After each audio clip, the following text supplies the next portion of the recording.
Aston Martin com planejamento para evitar o problema de 2023, Antonelli fala sobre a sua fraqueza, Eccleston fala sobre Christian Horner, Leclerc comenta evolução da Ferrari e Mick Schumacher estaria já com meio que uma vaga garantida na Cadillac, mas tem um detalhe aí, vamos falar sobre tudo isso agora. Olá amigo do Ressaca Motor, seja bem-vindo a mais um vídeo, eu sou Matheus Pucci, lembrando, promoção rolando na Paddock BR, você leva 3 camisetas por R$ 89,90 cada. Aproveite essa promoção, com o cupom Ressaca Motor você ainda tem o frete grátis, ou pode levar, por exemplo, um moletom mais uma camiseta por R$ 299 e fazendo os combos com a promoção. Então entra pelo link na descrição, não perca a oportunidade porque ela é por tempo limitado. E na Instant Game o Le Mans Ultimate ainda está disponível, é raro ele ficar disponível por esse tanto de tempo e vocês estão comprando a rodo, então quem não comprou ainda, aproveita porque ele está em promoção, bem abaixo do preço da concorrência, e você tem outros jogos tipo Mafia que também está bem abaixo do preço da concorrência, seja para PC, para Xbox, entra pelo link na descrição. Amigos, vamos falar então aqui de Fórmula 1, vamos começar com a Aston Martin,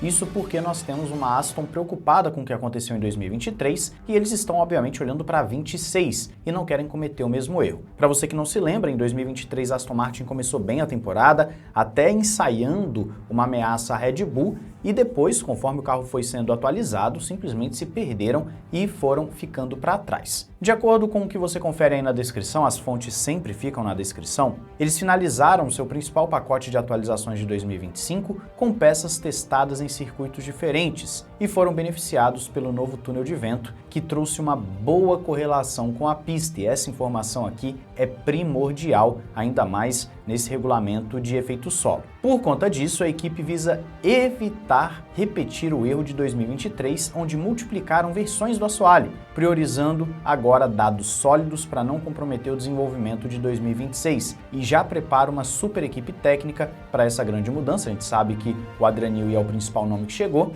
buscando entregar um carro mais competitivo desde o primeiro dia da temporada 2026. E com essa boa correlação do túnel de vento que citamos agora há pouco, a Aston Martin está muito animada que o carro de 26 então está muito bom, que nos testes da Aston Martin viria muito forte. Então essa é a primeira grande notícia do vídeo de hoje. Nós temos uma Aston Martin que já está olhando para 2026 com muito bons olhos, dados os seus testes. Espero que seja verdade, que eles consigam sim um bom resultado, porque seria excelente você ter mais uma equipe brigando lá em cima. Fala aí a sua opinião e expectativa sobre a Aston Martin na Fórmula 1 para 2026.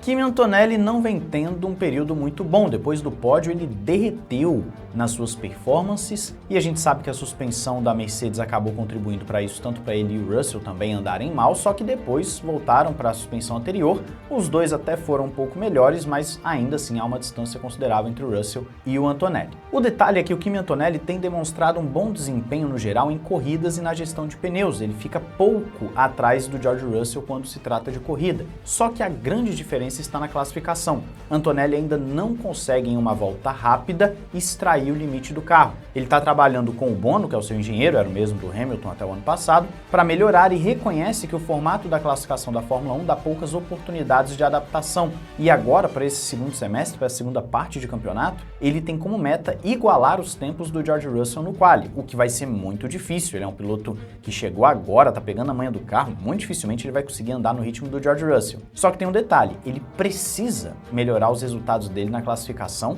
pelo simples fato de que justamente os qualis ruins têm colocado ele em situações de não conseguir recuperar posições nas corridas. O meio de grid é muito truncado, não tem tanta ultrapassagem como a gente gostaria e dependendo da pista isso fica mais grave ainda. Então ele fica preso atrás desses carros mais lentos. Ou seja, o ritmo de classificação, a volta rápida faz diferença e o Antonelli precisa melhorar nessa volta rápida mesmo, urgentemente, se ele quiser criar ainda mais impacto na Fórmula 1, porque até o momento, depois do pódio, ele simplesmente derreteu.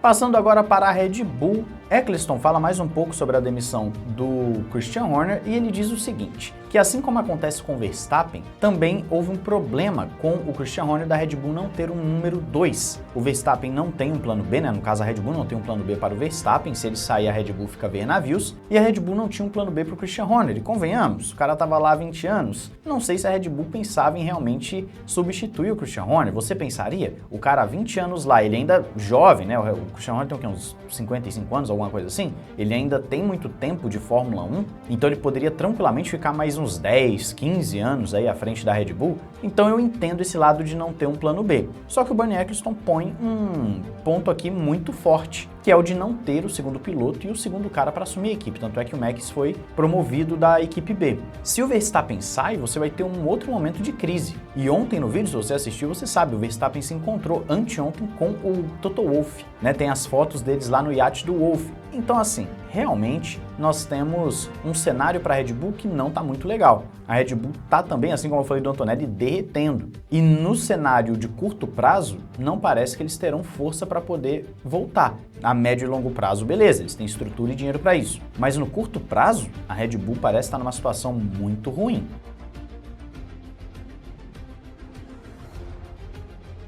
Charles Leclerc deu uma entrevista bem aquela feijão com arroz sobre o futuro da Ferrari. Ele destacou a importância da estabilidade e do forte vínculo com o Vasseur, identificou a McLaren como uma ameaça completa, o que é óbvio, elogiou o SF25 pelo trabalho feito, reconhece que a equipe ainda não tem uma máquina capaz de vencer consistentemente, mas mantém uma relação muito boa com a equipe, saudável com Lewis Hamilton e está vendo com bons olhos todo esse combo para 2026 em diante, ou seja, para esse futuro de uma Ferrari que pode vir a ser vencedora. E o Leclerc ainda fala que ele quer ser parte integrante tanto do projeto técnico quanto do ambiente humano, não apenas um piloto na Ferrari. Então ele quer realmente ter esse calor da equipe. Vai conseguir? Não vai conseguir? Bom, só o tempo dirá. A Ferrari está há muito tempo na seca e já virou motivo de piada. O problema é que quando a Ferrari começa a ganhar também, ela emplaca título atrás de título, né? Mas vamos ver o que vai ser da Ferrari em 2026. É a equipe que nós temos menos informações de 2026. Curiosamente, eles realmente estão bem caladinhos trabalhando no motor, no carro. Quem sabe a Ferrari nos surpreende.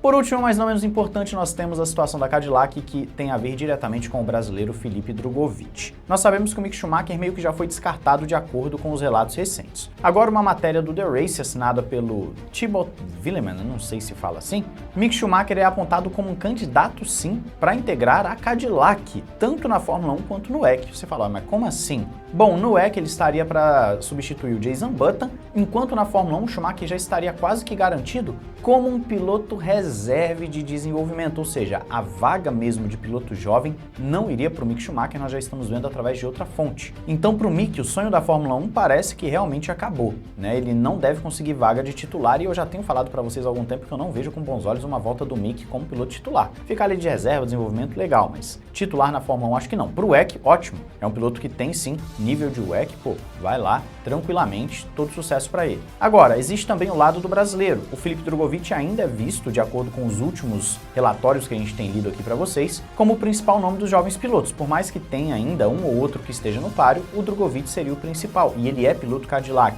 no Endurance. Então a gente fica na expectativa, querendo ou não. Por mais que já tenha visto aí em um outro canto, eu não sei se posso falar o nome aqui, de que a chance do Drugovich como piloto principal está pequena. Ok? Mas vamos esperar para ver, não tem muito o que fazer a não ser esperar. Quero saber a sua opinião sobre tudo isso aí nos comentários, não esqueça de se inscrever e ativar o sininho para não perder nada aqui no Ressaca Motor. Um grande abraço, valeu e falou!